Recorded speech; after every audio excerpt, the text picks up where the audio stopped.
So yun mga kamaster, for today's video is ilailahon na to ning bako atong customer nga taga diri repot sa buwang kang ni adto diri sa atong shop sa Barbero de Oriente J's Barber. Hello sir, unsa atong maingon sa Barbero de Oriente sir? Una, mayong hapon, gahapon naman. Pasalamat po nga natay gwapo dahil nga barbershop diri.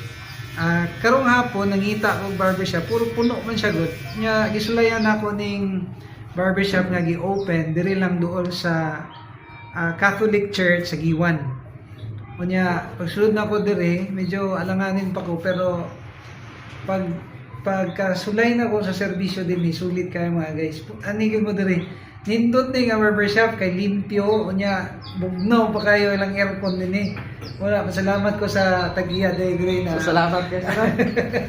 Salamat ka sa pag adto diri sa Barbero de Oriente J's Barber.